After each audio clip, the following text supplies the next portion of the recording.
Mr. Loomis. In our first lesson, we talked about the arrival of English people in America. We're going to continue our review of early American history by talking about how those English people in America decided they were tired of being English and wanted to be American and independent instead. In other words, this is the story of how the United States was born. Today, we'll also review the story of how we ended up with the government we have today. We'll start off by previewing our topics. We'll talk about the Declaration of Independence. Just saying you're independent wasn't enough, so we'll talk about the war that was needed to win independence from England. Then we'll finish by talking about how our government was created and how the Bill of Rights was added to the Constitution. Let's get started with the story of the Declaration of Independence. In the years before 1776, a new way of thinking called the Enlightenment became popular in Europe and America. Writers came up with new ideas about government, including questioning the right of kings to rule and suggesting that all humans were born with basic rights. Many of these ideas were written down in the Declaration of Independence and are proof that America had the right to break away from England. Enlightenment ideas were also used to plan the American system of government.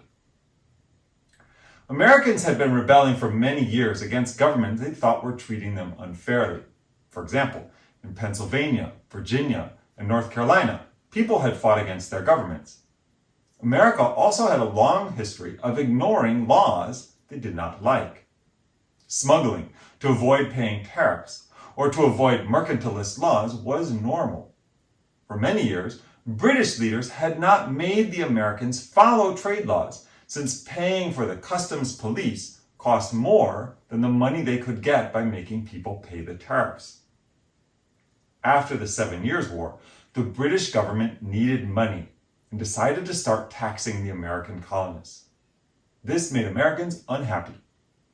When the British Parliament passed new laws to raise taxes in America, the Americans protested.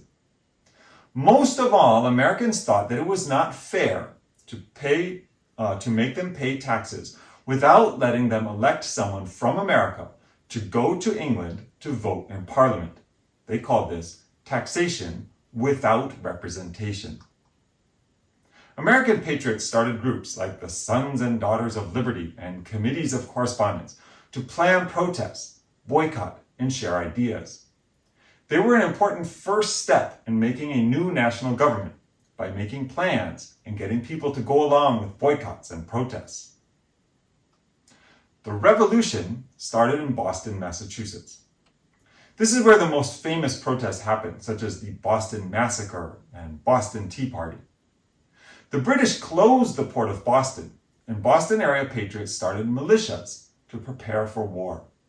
The fighting started when British soldiers tried to take guns the Americans had collected in the town of Concord, a few miles from Boston. The first battles of the American Revolution in April 1775 are called the Shot Heard Round the World because people in many other countries copied them and started their own revolutions, such as in Haiti and France. When American leaders met in 1776 at the Second Continental Congress, fighting had already started in Boston. The American leaders voted to declare independence. They made a committee of 5 people to write a document explaining why they were going to separate from England. Ben Franklin, John Adams, and Thomas Jefferson were on the committee. Jefferson wrote most of the Declaration. The Declaration of Independence tells some of the most important ideas about the meaning of the United States. In it, the Founding Fathers wrote that all men are created equal. They signed the Declaration on July 4th, 1776, making it our country's birthday. The Declaration of Independence is one of the most important documents in American history. The introduction explains some basic ideas about freedom and the meaning of America. Over time, we've changed our idea of what the Declaration means and who is included. For example, in the beginning, the words "all men are created equal" only meant white men who owned land. Today we include men and women of all races, rich, poor, and in between. As I said in the introduction, just declaring independence didn't mean the British were willing to let their American colonies go. In fact, there was a long war between the British and the Americans in the 1770s and 1780s. The two sides started the war for independence with different strengths and weaknesses. The British were a strong country with the world's largest or biggest army and navy. The Americans knew the land and were fighting for a war for a cause. The British had to win. The Americans just had to not lose and last long enough for the British to get tired and quit. About a third of Americans were patriots who wanted independence. About a third were loyalists who wanted to stay a part of England. The last third didn't care either way. After the war, many loyalists were treated badly, lost their land, and moved to Canada. Women helped in the war by making clothes and also helping the Continental Army as nurses and cooks, but most famously as spies. They also took over farms and businesses while their husbands were in the army. The battles of the War for Independence were mostly victories for the British. In the early years of the war, the Americans were able to fight back and get away, which gave the Americans hope and helped the soldiers stick with it through the long war.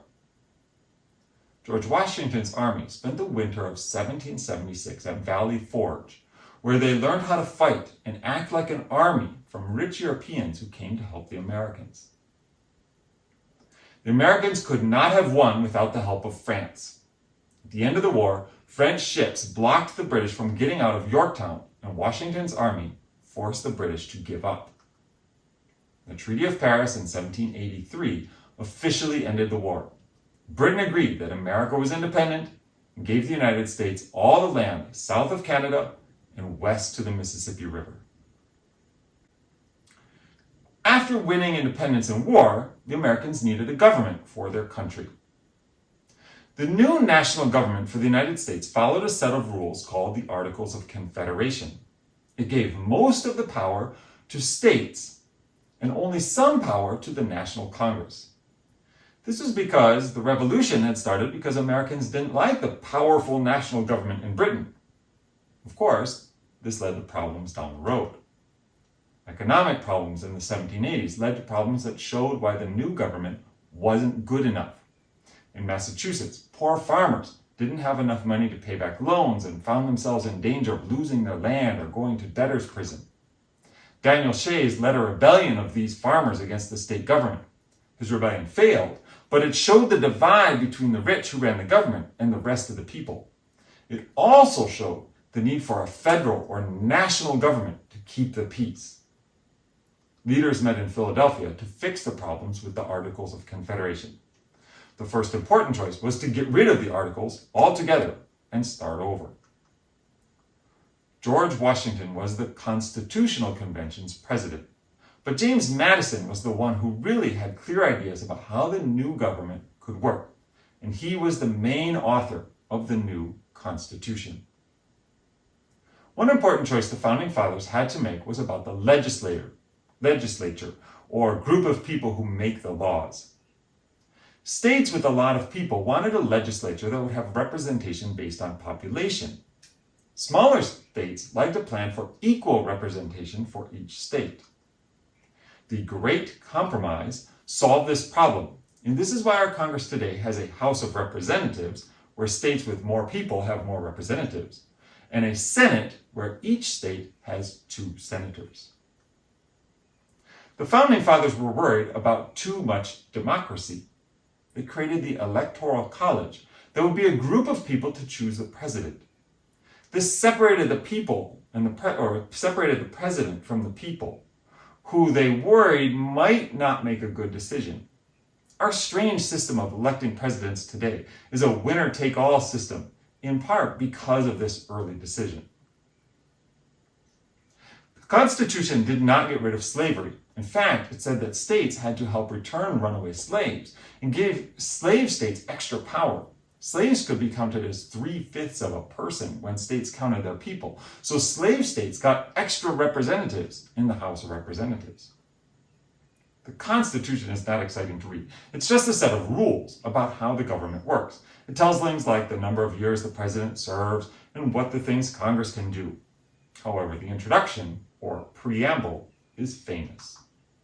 The preamble tells the reasons why we have a government. Its first words, "we the people," also helps us remember the idea that government is supposed to do what the people want and is chosen by the people.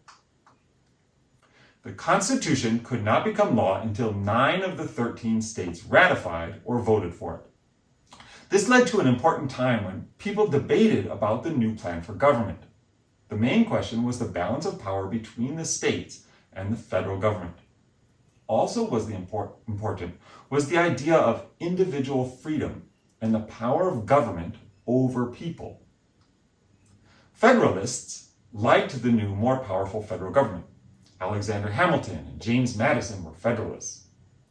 With John Jay, they wrote the Federalist Papers to explain the reasons why the new Constitution was a good idea. Their work is still an important explanation of the ideas that the Founding Fathers had in mind when they made our system of government. Anti-Federalists thought the new Constitution was dangerous. They thought that states should hold more power than the federal government. Thomas Jefferson led this group. Their most important problem with the Constitution was that there was no protections for regular people. The Federalists said that because power was separated between 3 branches of the government, no one in the government could become so powerful that they would be able to take away people's rights. But in the end, the Anti-Federalists won the argument. When the Constitution was adopted as the Federalists wanted, a Bill of Rights was added as the Anti-Federalists wanted. The Bill of Rights protects many of the basic freedoms that the British had violated before the Revolution. These include the right to free speech, press, religion, petition, and assembly. It says we have the right to a trial by jury, protections from warrantless search and seizure, and the right to own a gun. Let's finish by reviewing the big ideas from today's lesson. After many years of being English settlers in America, those colonists got fed up with how the British government was treating them and decided to declare and fight for independence. Taxes and representation in government were 2 of their biggest complaints. The Declaration of Independence is an important document even today because it explains some of the things we believe in, like equality and freedom. The war for independence was long and difficult. Eventually, with the help of the French, Washington's army was able to force the British to surrender and recognize American independence. After the Articles of Confederation system of government failed, the Founding Fathers wrote the Constitution, which has a strong central government and weaker state governments. Some people thought a strong central government might become too powerful, so they added the Bill of Rights to protect our most basic freedoms. Thank you very much. In our next lesson, we'll learn about how the United States grew from 13 states, all in the east along the Atlantic Ocean, to the large country we see on the map today that stretches all the way across the continent to the Pacific Ocean. See you then.